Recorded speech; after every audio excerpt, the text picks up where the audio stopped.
said I'd give it a 12 to a 15. Their army is gone. They're just about, look, their Navy is gone.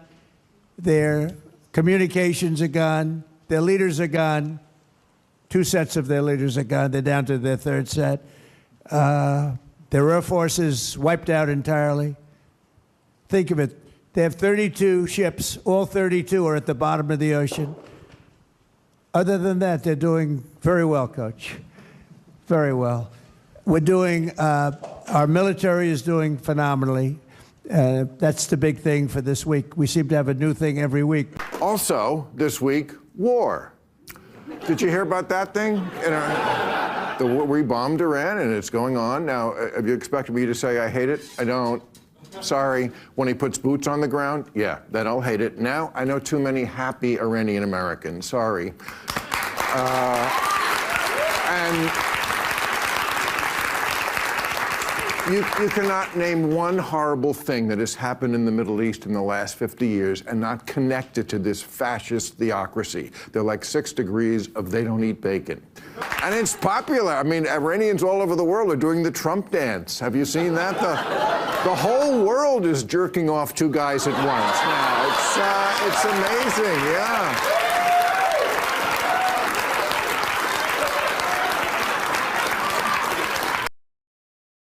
So we got to continue talking about this military operation in Iran because something interesting just happened that a lot of people probably didn't expect. You had Bill Maher, who is not some conservative, not some Trump ally, but a liberal, came out and basically support the president's operation in Iran.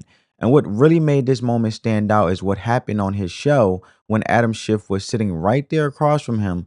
Bill Maher basically exposed the hypocrisy in real time right in front of his face. And the way he did it was actually pretty clever. He read a quote about military action, a quote that sounded like something critics would assume came from Trump.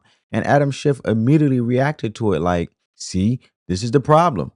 But then Bill Maher revealed the twist. That quote wasn't Trump, it was Obama. And the point he was making was simple. When Obama decided to launch military strikes in places like Libya, Democrats were largely supportive. And even when there was pushback, it was extremely weak. It was timid. It was polite disagreement at best. Nobody was losing their minds. Nobody was acting like the president had just started World War III. But now when Trump conducts a military operation, suddenly the reaction is completely different. Now it's panic, outrage, nonstop political hysteria. And Bill Maher basically looked at Adam Schiff and said what a lot of people can already see, that a lot of this reaction isn't about principle. It's about who is doing it, because if the same logic was acceptable under Obama, but suddenly is unacceptable under Trump, then the standard clearly isn't consistent. And that's the point Maher was driving home. He was calling out what he sees as Trump derangement syndrome, this idea that some people are so locked in to opposing Trump that their entire political framework becomes whatever Trump does, we must oppose it. And that's it. That becomes the whole strategy. No nuance, no consistency, no principle, just F Trump as the political platform. And Bill Maher basically told Schiff to his face that this isn't a serious position, because if your political compass only works based on whether you like the person in power, then it's not really a compass at all. It's just partisan reflex. And the moment got awkward because Schiff didn't really have a strong response to it, because the reality is, when you hold 2 situations side by side, Obama launching strikes overseas versus Trump launching strikes overseas, the reactions from the same political crowd look completely different. And that's the kind of contradiction Maher was pointing out. Whether people agree with him or not, the point he was making is pretty straightforward. If you're going to criticize military action, then criticize it consistently. Don't suddenly discover moral outrage only when the guy you dislike is the one making the decision. That's the argument Maher was making. And it put Adam Schiff in a pretty uncomfortable spot right there on his own side of the political aisle. And I want you guys to check it out. This statement from the administration: the president had the constitutional authority to direct the use of military force because he could reasonably determine that such use of force was in the national interest. That's too vague for you? totally vague. Okay, because that's from Obama about Libya. Well, Obama made the argument initially that he could go into Syria without an authorization. I and many others pushed back on that argument. Ultimately, he did not go forward with going after Assad, even though Assad was gassing his own people, because he thought he might lose the vote in Congress. But I respect the fact that that was important to him, and the fact that he did not have the support of Congress meant that we weren't going to go forward. We are unquestionably at war now. The founders made an extraordinary decision at the time, which was not to give that power to the president, but to give it to the Congress, because they worried, I think, as Hamilton said, that a president would grow too fond of making war. After Venezuela, after the earlier Iran conflict, after bombing Nigeria and Iraq and Syria, he's grown too fond of this. And Congress, Don, as you're saying, needs to step up, assert its role, or it's going to be gone for good. And then anytime a president, for any reason, anywhere in the world, for any length of time, will feel free to make war, and that would be hugely dangerous for the country. I think the reality is you have to find a way to do both, stand up to Trump and also deliver for people. Stand up, but I mean, don't you think after 10 years, it's just a little, I mean, it's a bit of an eye roll. Well, when people see that, they just think, that's all you got. That's all you Democrats have, is fuck Trump. And we're looking for something different. It seems like Tallarico is making this case, and I think the fact that he won in Texas, I think says a lot. So that moment on Bill Maher's show was honestly embarrassing for Adam Schiff because Bill Maher basically set a trap for him and Schiff walked right into it. I mean, Maher laid it out perfectly. He reads this quote that sounds like a vague justification for attacking another country, the kind of statement people immediately assume must have come from Trump, and Schiff starts reacting to it like it proves his point.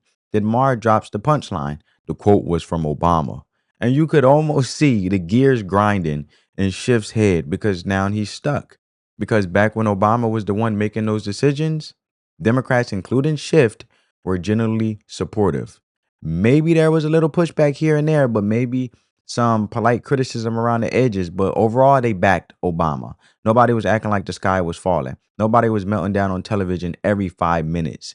And Schiff tried to shift his way out of the trap by bringing up Syria, saying something like, well, Obama showed restraint with Assad. But hold on a second. What are we talking about here? Obama was bombing countries in the Middle East left and right during his presidency. Libya, Syria, Iraq, Afghanistan, Yemen, Somalia. There were multiple operations happening at the same time. At certain points, the U.S. was involved militarily in 3, 4, 5 different places. So this idea that Obama was somehow this symbol of restraint compared to what's happening now just doesn't line up with reality. If anything, Obama carried out far more military strikes overall during his presidency than what we're seeing right now. And the real question is simple. Was Adam Schiff outraged back then? Was he on TV every day acting like the president was reckless and dangerous? No, he wasn't.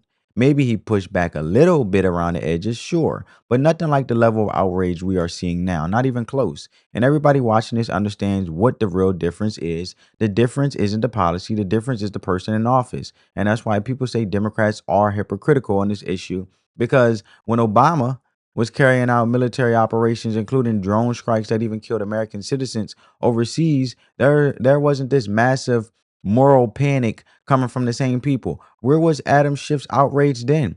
Where were all the speeches and dramatic warnings about presidential power? There wasn't much. You didn't hear a whole lot. But now suddenly the reaction is completely different. And on top of that, you got people on the far left doing these bizarre displays, literally holding vigils. They're holding vigils and ceremonies, mourning Iranian leadership figures. Think about how crazy that looks to normal people watching this. You got Americans out here acting like they're holding memorial services for leaders of a hostile regime. That's the level of political insanity we're dealing with right now. And that's why Bill Maher's setup worked so well, because all he had to do was show the same words, the same logic, and suddenly the reaction changed the moment people realized it came from Obama instead of Trump. And this is the kind of moment that exposes the whole game. Now look at American citizens sitting here holding a vigil for hostile regimes such as Iranian leadership. You can't make this stuff up, family. Ayatollah Ali Khamenei. We mourn Ayatollah Ali Khamenei. We mourn IRGC General We mourn IRGC General Qasem Soleimani. Qasem Soleimani. And we mourn And we mourn President Ibrahim Raisi President Ibrahim Raisi as Iranian leaders who as the Iranian leaders who represented resistance. represented resistance Resistance to Zionism. resistance to Zionism, Resistance to colonial domination. Resist- We stand with the Islamic Republic of Iran. So let's be honest here for a second, because the people out here holding vigils and mourning the Iranian supreme leader, those are Adam Schiff's people. Let's just be real about it. Schiff might be a politician from California sitting in a suit on TV acting polished, but California has a lot of far left activists who think exactly like what we just seen on the screen just now. And not just California. There are plenty of people on the modern left who think the same way. These are the folks who are literally upset that the supreme leader of Iran got taken out. They are mourning it. They are angry about it. They are acting like the leader of the Islamic Republic was some kind of victim. And you have to understand something about politics. Politicians chase votes. They go where the voters are. Democrats know these people exist in their coalition and they want those votes. That's the reality of it. So when you see these activists out here crying over Iranian leadership, don't act like that's some completely separate universe from the Democratic political base. Those are the people Democrats are constantly trying to appeal to. Those are the activists that dominate their protests, their campus politics, their online movements. So when people say Democrats end up sounding sympathetic to regimes like the Islamic Republic of Iran, this is where the perception comes from, because you got activists out here acting like they're holding memorial services for the Ayatollah, and normal Americans look at that and go, wait, what? We are talking about the leadership of a regime that has been openly hostile to the United States for decades. That's the context people see, not to mention how Iranian people were held under a dictatorship for 47 plus years and finally free, right? So now, speaking of Iran, things are getting even more interesting, because the Iranian president, who is still alive, is now issuing what looks like a graveling apology to neighboring countries after Iran started firing off retaliatory strikes all over the place. And the way this unfolded honestly makes them look reckless. Israel and the United States hit them, and instead of being strategic about it, they basically start lashing out and launch attacks in multiple directions. Like, all right, everybody can get it. That's basically their attitude, was like, all right, everybody can get it. What's up? Just sending missiles and threats everywhere. That kind of reaction is the geopolitical version of somebody getting into a fight and just swinging at everybody in the room, whether they were involved or not. And now that other countries in the region started getting nervous and the possibility of more nations jumping into the conflict became real, suddenly the tone changed. Now the Iranian president is out here apologizing to neighboring countries, basically saying they didn't mean to drag everyone into the situation. And let's be honest about what that looks like. That looks like someone realizing they might have picked a fight they can't win. Because right now, Iran is already taking hits from two of the most powerful militaries aligned against them, the United States and Israel. And the last thing they want is half the region piling on too. So now you're seeing damage control. Now you're seeing the apologies. Now you're seeing the let's calm things down messaging. And the reason is simple. When you start throwing punches at everybody around you, eventually you realize more people might start punching back. And that's the fight Iran clearly doesn't want right now. Check it out. Now, the Iranian president has apologized to his country's neighbors and has promised to stop carrying out strikes against them unless Iran is targeted by attacks that are launched from their territory. Masoud Pezeshkian appeared in a pre-recorded speech on state television this morning, where he also addressed President Trump's demand that Tehran should surrender unconditionally to the US. They should take the dream that we surrender unconditionally to their grave. What we are committed to are international law, human frameworks, and the principles they talk about. They should be committed to those principles. They can't ignore the rights of any country, including Iran. I should apologize to the neighboring countries that were attacked by Iran on my own behalf. What happened was that our commanders and our leader lost their lives following barbaric aggression, and our armed forces, the champions that are sacrificing their lives to defend our territorial integrity, fired at will because their commanders were absent and did whatever was necessary. They proudly and powerfully defend. Are continuing to follow the latest out of Iran and the expanding war in the Middle East. Let's turn now to CBS News national security contributor Joe Zacks. Zacks also served as the Deputy Assistant Director for Counterterrorism at the CIA. Joe, thank you so much for joining us. We're now a week in, exactly, particularly with the planning and coordination that the U.S. has had with Israel here. How do you assess where we are right now? Well, good morning, Adriana, and thank you for having me on. First of all, I'd like to note that my thoughts and prayers are with the families of the 6 fallen soldiers who will be returned this morning, and I'm happy to see that our president will be at the dignified transfer ceremony. My heart goes out to the families of the 6 troops that returned home that were killed in Iran. Of course, President Trump is going to be there. I'm pretty sure he's not going to be standing around looking like he's ready to go, like he got somewhere else to be and he's too busy and distracted the way Joe Biden did after the Afghanistan disaster, because people still remember that moment. I know the media tried to move on from it, but regular people remember those images clear as day. You had that ceremony where the fallen service members were being transferred, one of the most serious, solemn moments you can have.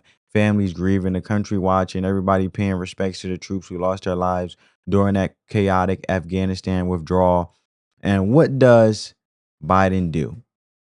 He's standing there checking his watch like he's waiting for an Uber, like he got somewhere else to be. And I mean, imagine that for a second in normal everyday life. Imagine you're at a funeral for someone's loved one, a moment that's supposed to be about respect, about honoring the people who died, about showing the families that the country cares. And somebody's standing there and keeps looking at their watch like they're bored or like they're running late for lunch. Everybody in the room will look at the person and think, what are you doing? That's basic human decency stuff. And that's why those images stuck with people, because it came right after one of the most embarrassing foreign policy moments in recent American history, the Afghanistan withdrawal that turned into complete chaos. Planes packed with people, Americans stranded, the Taliban taking over the country in a matter of days, and U.S. service members killed in the middle of it. Then right after all that, during the ceremony honoring those fallen troops, the President of the United States was standing there repeatedly looking down at his watch, Joe Biden. And that's why people call it shameful, because when you are in that position, the commander in chief, those moments matter. How you carry yourself matters. The respect you show in those moments matters. And when people saw that clip of Joe Biden, a lot of Americans felt like it sent the exact wrong message. Let's continue. But of course, President Trump is going to be there.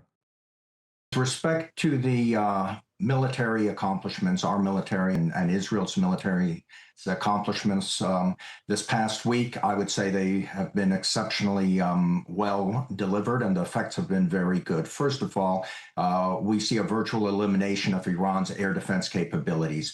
We're also subtly destroying the Iranian Navy and its ability to impact shipping through the Strait of Hormuz, as well as projection of regional power. We're eliminating a large portion of Iran's ballistic missile launch capabilities and their stockpiles, although I'd hasten to note that there is a good bit of Iranian missile capability that's in underground facilities, and that will take longer to get at. We're also effectively targeting their drone capabilities. We're eliminating large portions of the nuclear program that were not completely eliminated. So, Joe, if our attacks have been so effective, why do you think the president is announcing that we're going to ratchet up our strikes? Look, the way some people are talking about this situation and the way she just said it, why is the president talking about ratcheting up some strikes? Like, the way people are talking about this situation, they're acting like once you throw a few punches, the fight is supposed to be over. That's not how conflict works. Think about it like a boxing match. Landing a few good hits doesn't mean you won. It just means the fight has started. The only thing that ends the fight is when the other side decides they can't keep going anymore. And that's when the knockout that's the knockout moment. That's when they stop, when they wave the white flag, and when they say, all right, we done. We not continuing this. Until that moment happens, the reality is the conflict is still ongoing. And the reason some leaders push for overwhelming pressure is because historically, that's how wars have ended faster. When one side becomes convinced continuing the fight will only make things worse for them. The goal in that kind of strategy isn't endless fighting. The goal is forcing the situation to a point where the other side decides continuing isn't worth it anymore. And that's what people mean when they talk about a decisive outcome. If you look at history, a lot of wars only ended when one side reached that point of realization, when they concluded they couldn't win and needed to negotiate or surrender. Until that moment, the tension continues, the pressure continues, and both sides are trying to push the other toward that breaking point. Yeah, I think the one area where these kind of military operations that have so degraded their military capabilities are difficult to achieve is with respect to regime change. And I think that the next phase will likely target regime-related personnel and regime survival, regime facilities related to its survival. I think that's the phase we're going to go into. Joe, as you know, regime change has never been brought about by an air assault alone, in addition to covert operations on the ground. Do you think we will see U.S. troops on the ground? So a large deployment of U.S. troops on the ground is something that we would see. That doesn't just present itself overnight, and there are no indications that that is imminently happening. What I think is more likely to take place is if there are opportunities for the insertion of special operations troops or forces from some other organizations within our government for surgical precision operations, that may take place, and that may also never get reported. But a large influx of U.S. troops, that takes months to build up, and we're not seeing that right now. All right, Joe, Zach, thank you so much. Yep. Yeah, as your reporter noted, that is an option that remains on the table. So it may come to that, but we're not seeing it right now. Yeah, let's be real about what the strategy actually is here, because some people are acting like the only way a conflict ends is if the United States sends hundreds of thousands of troops and launches a massive ground invasion. That's not what's being talked about right now. Nobody is preparing to send waves of American soldiers marching into another Middle Eastern war. Most Americans don't want that, and frankly, it doesn't make sense at this moment. The approach here is pressure, serious pressure, until the other side realizes they can't keep going. Think of it like a fight again. You don't always have to tackle somebody and wrestle them to the ground to win. Sometimes you land enough hits that the other person realizes, okay, this ain't going my way, and they back down. And that's the idea. Force them into a position where continuing the conflict just isn't worth it anymore. And part of that strategy is also making sure the United States isn't the one doing all the heavy lifting on the ground. In international politics, countries often rely on partners, regional players, and internal pressure inside those countries themselves. In other words, somebody else ends up doing the dirty work while the U.S. applies the economic pressure, the diplomatic pressure, and the military pressure from a distance. And that's why some people are saying it's fair to at least give the president a chance to see if this strategy works. And I also have to say, I agree. Because think about what supporters believe the bigger picture is here. They're looking at places like Venezuela, Iran, and Cuba, saying if the administration can push those regimes to change course or collapse under pressure without dragging the United States into another massive war and without losing large numbers of American troops, that would be a huge foreign policy achievement. And it's true. And that would be the kind of geopolitical shift people talk about for decades. Imagine pulling that off.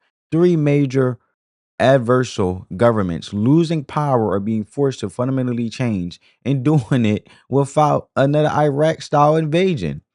That is amazing. That is phenomenal. That's why supporters are calling it ambitious. To them, if that kind of outcome actually happened, it will be viewed as one of the most significant foreign policy stretches any president pulled off in modern history. And that's the argument you're hearing from people backing this approach, family. And that's just common sense if you really look at the matter and really break it down and really look what's going on here. And not only is it basic sense, it's unconventional, it's aggressive, and it's high risk. But if it works, it completely reshapes the geopolitical board. So their view is simple: give the strategy a chance to play out and see if it actually delivers results. Anyway, let's check out this next clip. To the earlier question, I am pro regime change if it can be done thoughtfully. And obviously, isolating a dictator, that's the best thing you can do. We've done that successfully with, Putin, Kim Jong-un, et cetera, keep diplomacy up.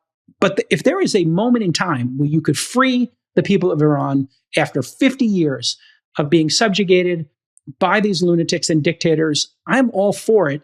And I actually trust President Trump to make that decision. I know this may sound crazy. People think like I'm a libtard or something because of the way my besties framed me on this program, which is completely inaccurate. I'm an independent. You are. You are not independent. I'm completely independent. You're not, and but okay. I am just based on my voting. Okay. And I'm not on either one of these sides. I am pro President Trump, and I trust his judgment. I think he has more information than us. I think you have more information. I actually trust you guys to do it thoughtfully. And there obviously was a window here. Israel can have their own, motivation. There could be the China motivation, but there's also spreading democracy. Can I say which something might be the on that? least of people's concerns here, but that's on the top of my list. I would like to see the people of Iran free. Just to build on your point, Jason, the thing that Emil said before, which I think is important as well, is we have an enormous amount of learnings about what happened in Iraq. Yeah. We also have a ton of learnings between the Iran-Iraq war and a ton of learnings in 1953 when us and the British deposed Mossadegh or at least fomented that and put the Shah, and then the Shah was booted out. Yeah. If you take those 3 chapters in Iranian history or that regional history, there's a ton to learn. And to your point, there is a way to affect what we need to do without creating some 20-year forever war. There was an incredible tweet. I don't know if you guys saw this. Somebody said, so every war doesn't have to be 3 decades and trillions of dollars to your friends in Virginia, Maryland, and DC. Did you guys see that tweet? It's true. These things can be one and done, in and out. And if President Trump succeeds here, I just want to also give him some flowers here. The people of Venezuela and the people of Iran being free represent about 5% of the people in the world living under an autocracy, under a dictator. If those both flip back to democracies, he'll have done more for the spread of democracy than any president for many decades, perhaps in our lifetime. This would be incredibly noble, incredibly just. And would you and the human rights set? And that's exactly my point. He hit it right on the nail. Just listen to it. But that's on the top of my list. I would like to see the people of Iran free back to democracies. He'll have done more for the spread of democracy than any president for many decades, perhaps in our lifetime. Boom. Right there. That's exactly my point. You got to at least give it a chance before people start screaming that it's a disaster. Because think about what we're actually talking about here. People keep focusing on Iran, but they're not even mentioning the bigger picture. Cuba, Venezuela, Iran. If a president manages to seriously weaken or force change in all 3 of those governments without dragging America into another massive ground war, that is a huge deal, whether people want to admit it or not. And I know there are people out there with full-blown Trump derangement syndrome who will never acknowledge it. It wouldn't matter what happens. They're never going to give him credit. That's just the reality of modern politics. Some people made up their mind about Trump years ago and never will ever change it. And you already know how it works after the fact too. The media, the pundits, the so-called experts, the people writing the history books from the liberal perspective, they're trying to frame it in some totally different way so they don't have to admit what actually happened. But the people who lived through it, the people who watched it unfold in real time will know exactly what went down. Because if you're talking about a president who manages to pressure or reshape the situation with Iran, Venezuela, and Cuba, 3 governments that have been major geopolitical headaches for the United States for decades, and he does it without sending hundreds of thousands of American troops into another forever war, then from a foreign policy perspective, that is historic. That's not a small thing. That's the kind of outcome that puts a presidency in a completely different category. And you may not like the guy's personality. You may hate his tweets. You may disagree with him politically. Fine. But if that kind of geopolitical shift actually happens, you're talking about something that will absolutely put a president in the conversation with some of the most consequential leaders the country has had when it comes to foreign policy. I had to do the mic drop, man. I had to do it because that's why the argument from supporters is simple. Let the strategy play out first before declaring it a failure. I'm taking a wait and see approach. I always do. I like to see the facts. Because if it actually works the way they think it could, people are going to be looking back at this period very differently. Let's continue to finish this up. This would be incredibly noble, incredibly just. And would you and the human rights set want him to get the Nobel then? Absolutely. I'll give him all the Nobels. Like literally, if you can free people, all of them. Give him every prize. Give him an Oscar, physics, a chemistry, Grammy, chemistry, give him everything. Physics, literature, philosophy. Jake Hal's an independent. When's the last time you voted for a Republican presidential candidate? Just curious. Yeah. Say it. No. Mondale. No, I didn't. I would have voted for, if I was of age, I would have voted for, I wouldn't have voted for the Bushes.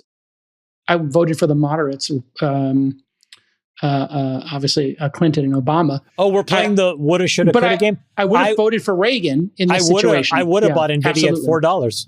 Well, no, and I didn't vote for Kamala, so I'll leave it at that. But I voted probably 35%. Why do you leave it at that? Why don't you say that you voted for President Trump? Just say you voted for President Trump. I don't want to complicate things, but you did. So just say it. I didn't vote for Kamala. I'll leave it at that. All right. It's so weird that. And this is how a lot of these so-called liberal independents operate, right? You hear it all the time. I'm independent. I'm not partisan. Like Stephen A. Smith and a bunch of these media personalities. I'm independent. It's like, no, you're not. Let's just keep it 100. You're conservative with your money. See, they always say they're independent, but they're liberal, right? Technically, they are. It's weird because they're conservative with their money. You know, when it comes to a liberal perspective, they believe that, just look at Zoran Mudami, a democratic socialist. They believe that, the rich should pay their fair share, even though they pay the highest taxes in America. But however, they believe that everyone, if you earned and you make more income than the next person, you need to share that wealth, right? But I'm saying, I find it funny that they say that they're independent, but when it comes to their money, they're not sharing it out to the people. So they're very conservative with that. So they like to sit there and be lukewarm, right? And play both sides with their conservative beliefs when it comes to their personal belongings and their personal things, and when it comes to them and handling their business personally. But then other than that, the liberal perspective is for everyone else. But they're still liberal, right? That's what they are. And by the way, there's nothing wrong with that. I'm not even saying this. I'm not saying it as an insult. But let's stop pretending here. If you never voted for a Republican in your life, and at every election you are pulling the lever for Democrats, if every issue somehow magically lines up with the Democratic side, then you're not some neutral referee in the middle of the field. You are a liberal based on how you vote and based on how most of the time you continue to vote and speak in a perspective that you present yourself in the public as being a liberal and being a Democrat. That's just the reality. And what's really happening is a lot of these people are frustrated with how far left the Democratic Party has moved. And I actually understand that part, because there used to be what people would call old school liberals. People who were left leaning, but still grounded in reality. Like I said, they would still be left leaning, but they will understand that they're conservative with their money. They're not spreading their hard earned money out to the people. Right? So I say all that to say they were still grounded in reality, still pragmatic, still capable of giving credit when something worked. And I've got no issue with those type of liberals. But the problem now is that these people barely exist in a modern Democratic Party anymore. Right? The party today is dominated by hard left activists, and people are completely consumed by Trump hatred. Everything becomes that. And because of that, they can't objectively look at outcomes anymore. They can't say, okay, I don't like the guy, but that worked. They just can't do it. But honest liberals, the few that are still honest, like, for example, you have, what's this senator? Senator Fetterman. They can admit something simple. John Fetterman is them old school liberals. Like if Trump actually pulls off major geopolitical wins with places like Iran, Venezuela, and potentially Cuba, then yeah, history is going to look at that very differently. And people might hate him personally, but from a foreign policy perspective, that would be huge. And you're already seeing hints of that with Venezuela. Remember what everybody said? All the doomers, all the black pill commentators, all the people online screaming that it was going to be another Iraq, another Afghanistan, another endless disaster. That's what they told everybody. And then reality didn't play out the way they predicted. Now you got normalized relations happening, negotiations happening, deals being discussed. And the same people who are predicting a total catastrophe have just moved on like they were never wrong in the first place. And that's how it always goes. And now we're watching the same pattern with Iran.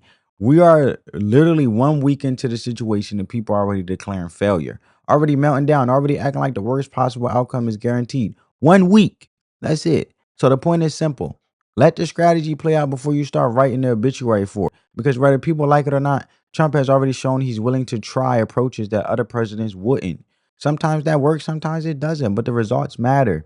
And if those results end up reshaping the situation with multiple long-standing adversaries without dragging America into another massive ground war, then yeah, people are going to look back on that presidency very differently than critics want to admit today. And we'll see how it plays out. But let me know what you guys think. Make sure you like, comment, and subscribe. I'll catch you in the next one. Hope you guys got some value from this video. Peace.